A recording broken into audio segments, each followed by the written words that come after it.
Blog Talk Radio.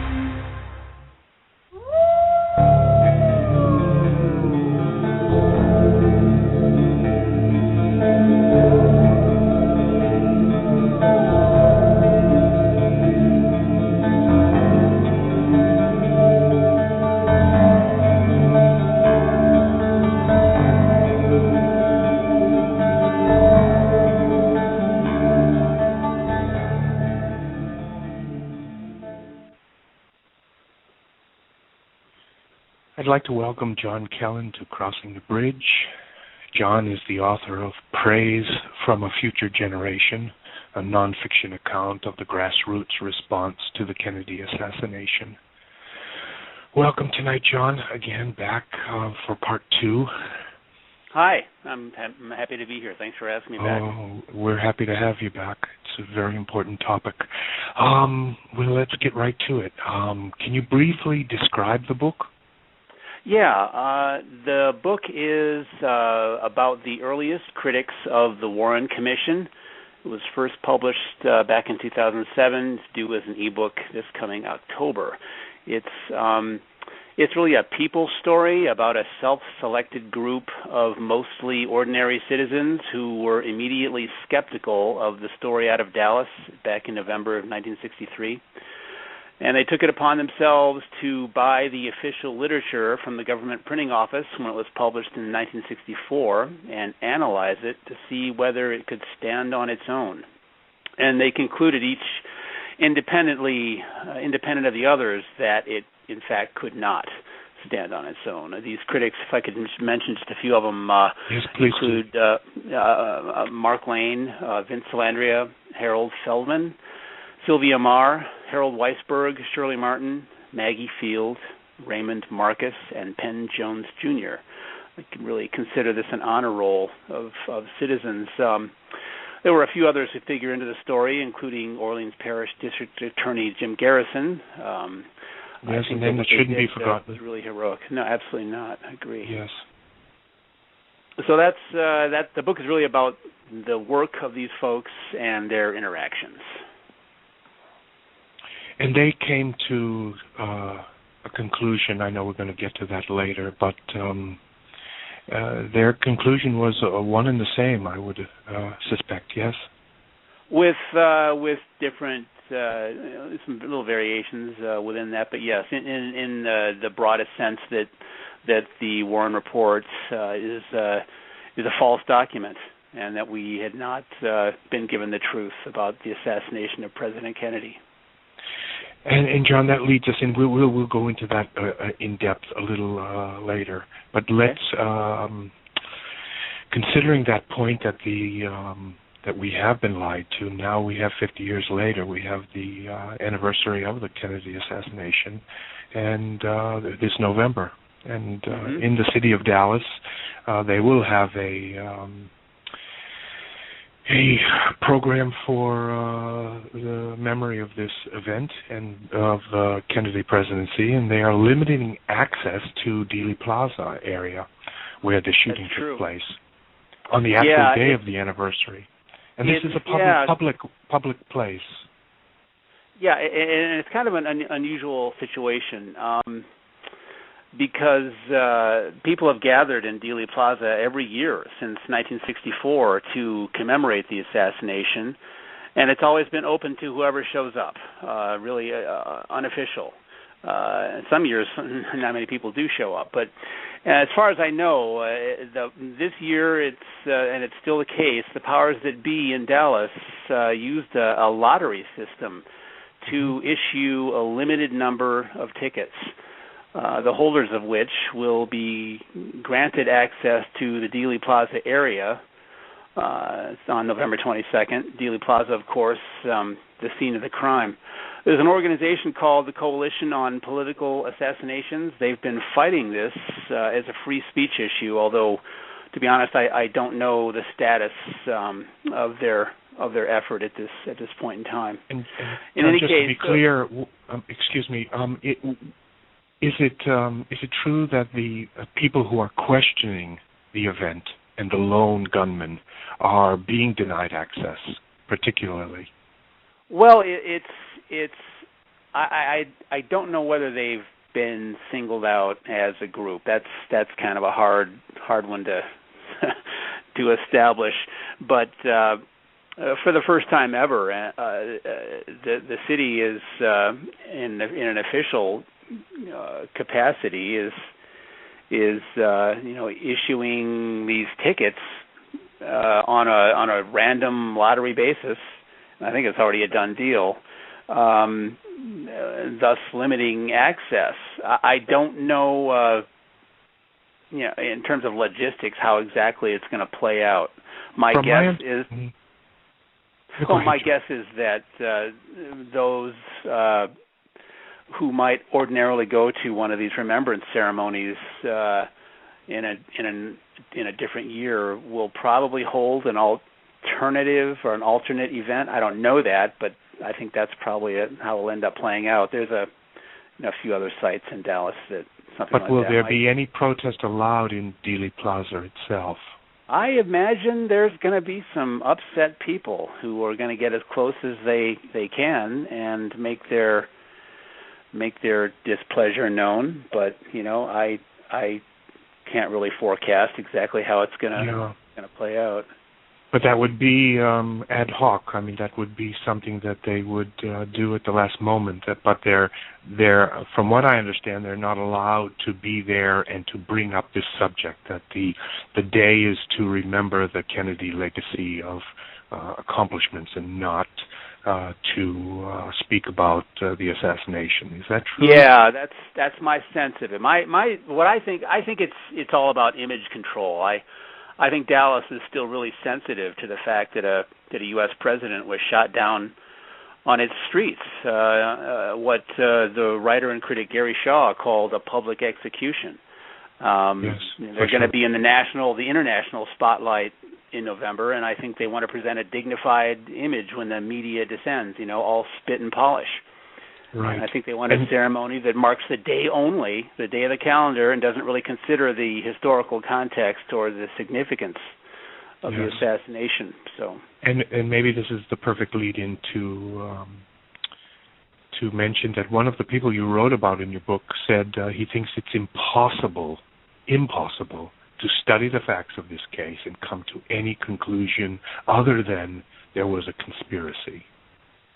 And what is your take on that? Yeah, that would be Ray Marcus that you're talking about, Los Angeles businessman, one of the original Warren Commission critics, and I agree with him completely, as do many others. In fact, a friend of mine adds that to conclude otherwise suggests that you may be cognitively impaired. In any case, I think what you really need to question the motives of anyone who says otherwise, who still is willing to argue in favor of the lone gunman. And John, this is still people are promoting and publishing massive books and with publicity campaigns saying just this, that it is the lone gunman, that it was Lee Harvey Oswald only that killed the president. So that hasn't stopped. It hasn't stopped, and it won't stop. I think that we're going to see. We already have seen some new material that says the Warren report was right all along, and we're certainly going to see numerous television productions that say that same thing. Yes, and done by people with a name recognition that will convince people that what they're saying in the movie is complete truth. I don't know exactly what it's about. That's the Tom Hanks movie. Tom Hanks, exactly. Yes. It's got a movie in production called Parkland. Parkland was the name of the hospital where JFK and Oswald and even Jack Ruby all died at Parkland Hospital in Dallas. And he originally, a couple of years ago, was involved in a deal, as I understood it at the time, to produce Vincent Bugliosi's book, Reclaiming history, dubious And this title. is also someone who wrote a very mainstream and very, it had a great publicity, saying that there was only a lone gunman. Bugliosi's book was this massive, massive tome book and it promoted the lone, the official story that's been promoted all along. And I at one point, Hanks was supposed to be developing it for an HBO series, and somewhere along the line, I think something seems to have changed, because now it's sort of morphed into this Parkland project. I don't know when it's due. I don't know exactly what its take is going to be, yes. But it's going to be, it's going to be status quo. I think it's safe to assume. John, I find it interesting, and this will lead into our perhaps my question about the role of television in spreading this great lie. Is that there seems to be two paths that the media takes: television, print, movies, and one is to say it's the lone gunman, and the other is to spread such convoluted, conspiratorial, I don't want to say nonsense, but half-truths and quarter-truths and things that lead people completely astray. And then perhaps this is a planned, orchestrated tactic to get away from books like yours and just these, common sense, scientific, rational, evidential look at what happened there. I think. Can you tell us about the role of television since that time? I think you're right on the money. James. I think that part of the strategy all along has been the promotion of confusion and mystery in this case. And as far as TV goes, I don't think there's ever been a serious examination of the facts of the case on television. CBS, in particular, they've been an ardent supporter of the Warren Report since the very beginning. They and the other American TV networks, media outlets such as Time Life, they've uncritically promoted and endorsed the Warren Commission. Even those documentaries that entertain the possibility of conspiracy tend to be preoccupied with the how of the assassination and only kind of vaguely examine a motive. A case in point, in my view, is a British documentary from the 80s and 90s called The Men Who Killed Kennedy. It later aired on the A&E network, a cable network in the United States. And it was a multi-part, 7 parts series. It posed as a serious look at the case, but I think got bogged down in conflicting stories that really tend to leave viewers confused. There was a long segment, for example, on a possible role played by the Corsican Mafia, a hitman named Lucien Sarti. It really proved nothing. There were other segments in conflict with that, focusing on LBJ and other what I view as false sponsors of the assassination. Which is not to say that I'm sorry. Yes, go ahead. I'm sorry. Go ahead. Well, I was only going to say the print media is played a role. They're equally guilty in this. We John, talked a little bit about Life magazine. I'm sorry. Yes. No. I mean, just to listen to what you say, it seems like it's a pattern that I know from my research on this case that Lee Harvey Oswald was almost he was the patsy. He was set up, and they were trying to set up the Soviet Union as being behind this, then Cuba, and then they were trying, it seems to me, maybe the point I want to make is it seems to me they were trying to distract us from the very beginning, from before the assassination took place, and then after it takes place with what you've just brought to light here about the media complicity, and then continuing today. And it just seems like it's one strand of duplicity and smokescreen.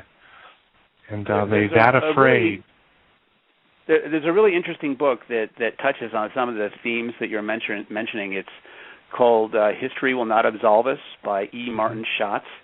And one of the points that he makes in that is that we've reached a point where anything, insofar as this case goes, anything can be believed, but nothing can be known with certainty. And so, yeah, we do have all these, you call them what you will, false sponsors or the usual suspects,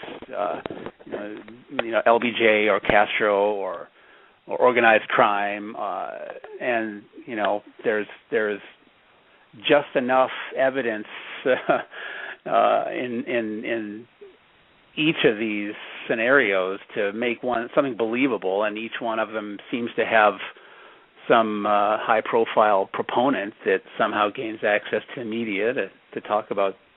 Yes, that's an absolutely important point to reiterate, that there is this, with each generation, maybe with each decade, there comes the Tom Hanks and the Bugliosi, and to perpetuate the smokescreen.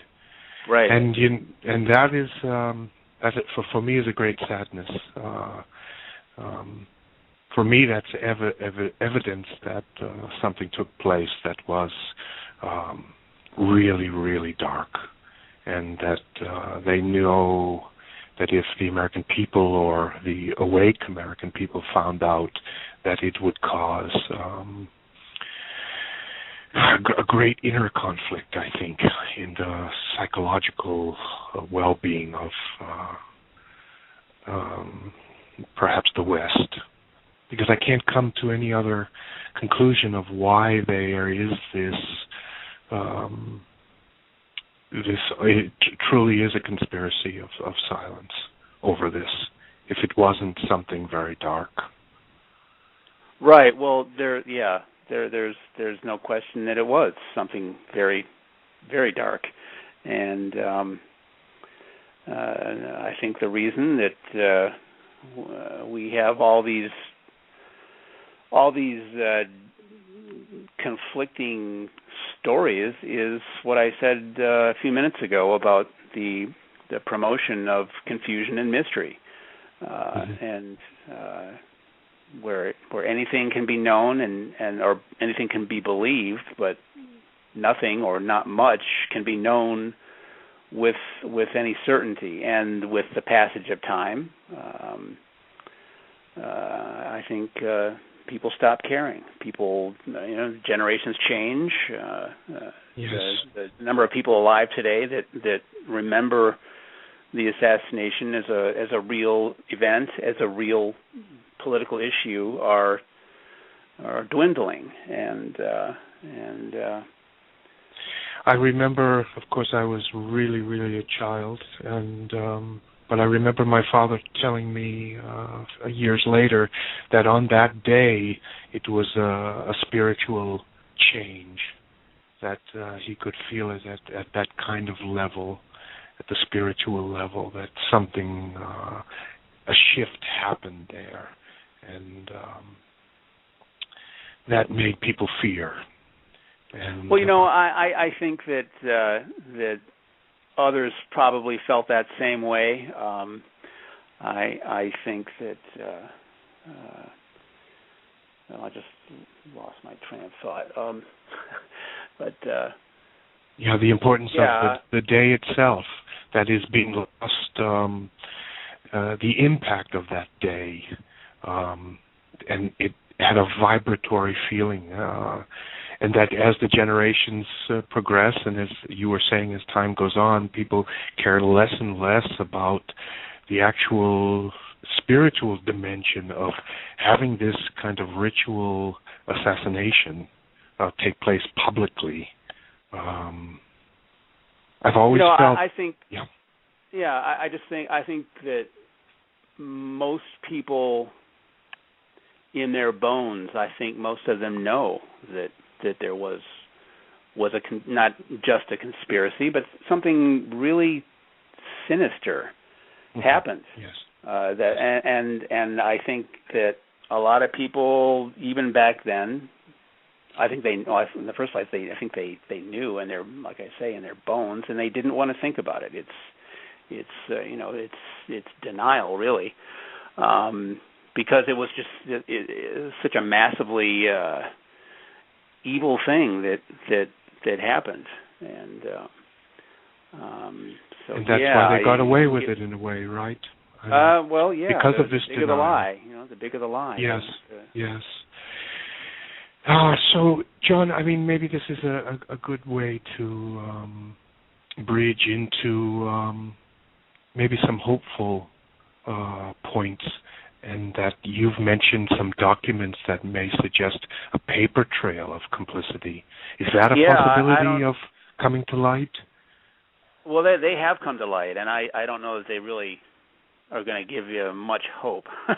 I'm thinking in particular of because we talked about this prior to this evening's program. I was thinking in particular of a memorandum written by Nicholas Katzenbach. He was the acting Attorney General in the aftermath of the assassination. The Attorney General Robert Kennedy, of course, being emotionally incapable of doing his job at that point. This memo that Katzenbach wrote was first drafted within a few hours of Lee Harvey Oswald's murder. Didn't come to light until I think the 1970s. It's a pretty well-known document among people who research this stuff, but it's certainly worth describing just for what it says about the reality of what happened. It was written to Bill Moyers, who was then serving as a top aide to the new president, Lyndon Johnson. And it was first drafted by hand on November 24th, the same day that Oswald was killed. And there's a typed version of it dated Monday, November 25th. That memo begins, and I quote, "It's important that all the facts surrounding President Kennedy's assassination be made public in a way that will satisfy people of the United States and abroad that all the facts have been told." And then there's a short list, 3 items, beginning, the public must be satisfied that Oswald was the assassin, quote unquote. Now, you'd expect at this stage that the government would say something like, we will leave no stone unturned in finding out what really happened. But that's not what it says. That's not what we get. Instead, it says the public must be satisfied that Oswald is the assassin. So this is 2 days after the assassination was, and just a few hours after Oswald was shot, that Katzenbach wrote that. So I see this as a White House document designating Oswald as the assassin before there was any kind of real investigation. The memo goes on to say speculation about Oswald's motivation must be cut off. Again, cut off speculation at this very early stage. Incredible. Yeah. Incredible. Yeah. So. And back then and perhaps maybe now again, I mean, back then we believed everything the government told us. There wasn't this skepticism. And now again, perhaps that has come back. I don't know. That kind of leads into the question again of does anyone care, or will this go into a kind of a cycle of apathy, and then perhaps something will trigger revulsion or interest, and then people will care again. What are your thoughts on that? Yeah, it's understandable, in my opinion, that not many people care. But I think there is this undercurrent, this growing undercurrent of real anger. I think there's a lot of pissed off people, and it's growing. It's the Occupy Wall Street. It's Occupy Dealey Plaza. It's this whole Occupy movement, the 99% versus the 1%. So, we need to remember that our democratic process was nullified by bullets. There was a writer and critic, former House Select Committee investigator. His name was Gaten Fonzi. And he said, make no mistake, we know the truth. There was another critic, Hal Verb, and he said, we know the truth. The truth will set you free, but in this case, the truth should make you mad. And yes, and it hasn't yet. It hasn't, but perhaps they will, and perhaps this gives you solace too, and perhaps it gives Linda and I solace that why we want to keep making work like yours public, and to keep it in sight, so that when that time of anger or reflection or both and comes, this is one of the puzzle pieces that go together to understand what has happened to our country in a way, and why we have lost the middle class, and why there are issues in America that are not being addressed. Because I think this is your research, and I think this one day in Dallas is really a key focal point in the loss of any kind of sovereignty that we have as a people, as a nation, and as individuals too. I know my father saw it as that. He saw it as that the world had changed. And I remember absolutely, the world did change, yeah. And I remember him telling me that, and not for the better. Nope. And I these things are impossible to predict, but I would like to believe that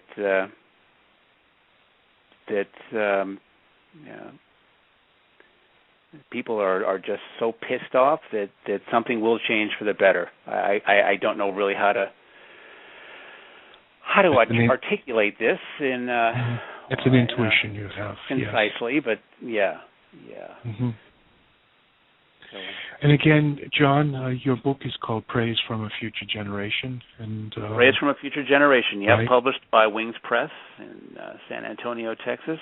And that's going to be available on Kindle very soon. It's going to be in various ebook formats. The target date, I think, is still October 1st of this year, so just about a month and a half away. So it'll certainly be downloadable from that. Don't want to mention it by name. That real big mega. Yes. First biggest store, but hopefully yes. It'll be available elsewhere. For download, and it's a good read, folks. So go check it out. Yes, please do. And John, just probably a difficult question to ask in the last 2 minutes, but if there's one item, if one truth in all of that book that if you could spread a meme globally that you would get out, what would be that? I'm sorry to put you on the spot, but just that's one all right. thing.